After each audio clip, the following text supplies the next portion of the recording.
The Jewish nursing home on Washington Street was a typical three-family house.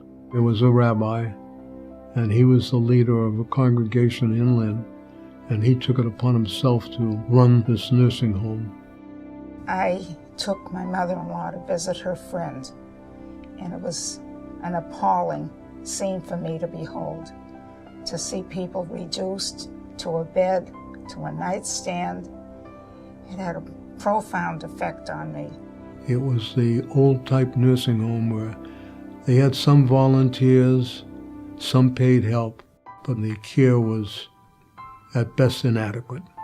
And saw the people unhappily living there, feeling that no one wanted them, and that's all that was left for them. That was something that had to be corrected.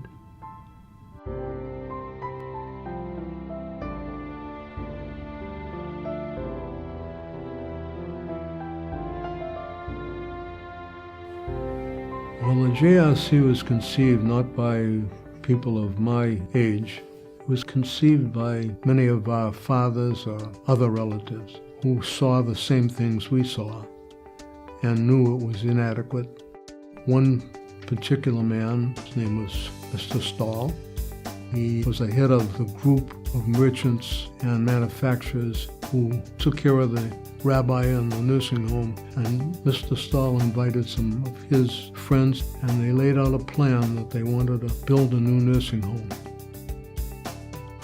Well, there was a sense of urgency because people had no place to go. There were no nursing homes except the three-family house. Mr. Stahl said, "You find a place to put it, and we'll supply enough money to buy the land and get it started."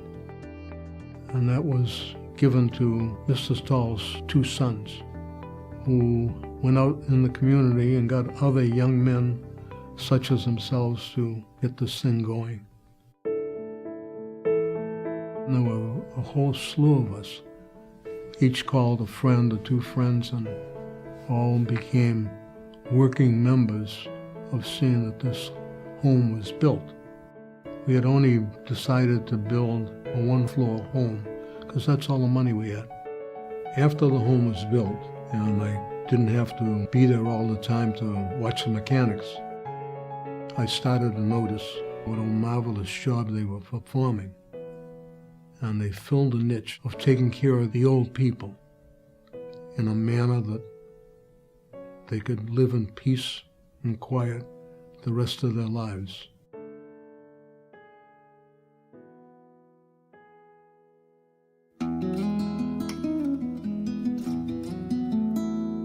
I came from Stamford, Connecticut.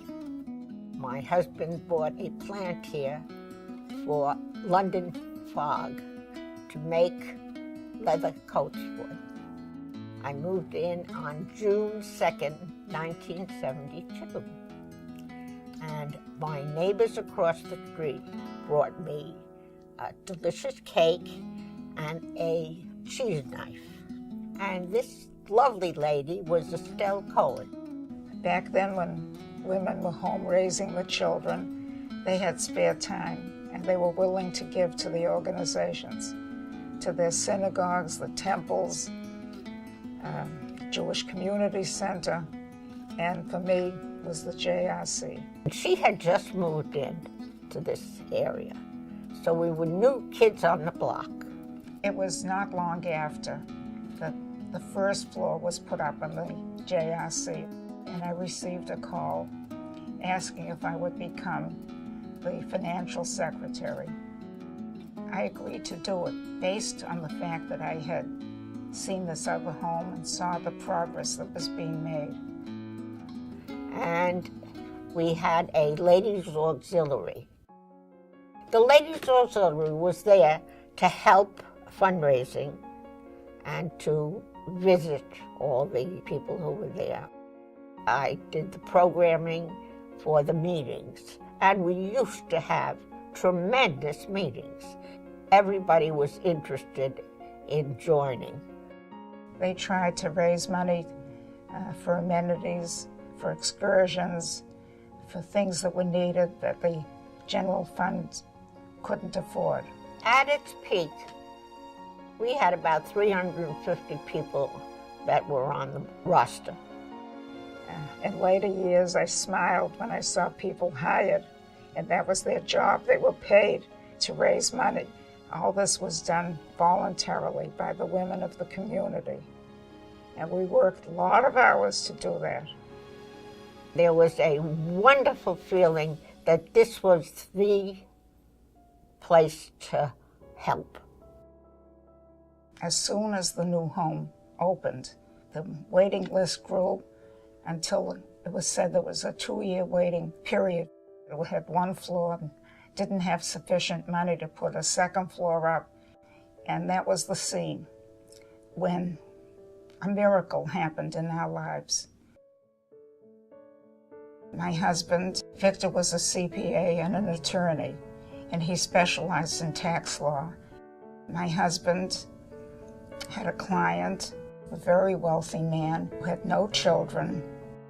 He had passed away and left Victor and another woman as co-trustees to spend this money at their discretion for charity, to be done in their names. It was an absolute miracle in our lives. When he came home and told me, we didn't sleep the entire night. We kept thinking of all these wonderful places that we could help, because at that time it was about a $2 million estate, which was a lot of money. The first thing I said was, we need a second floor at the JRC. So Victor came to the home. He wasn't even an officer then, but his mother and his mother-in-law were both in a nursing home. So he came to a meeting one night and he said, I can get this money, and it gave us $1 million that we were able to put on the second floor.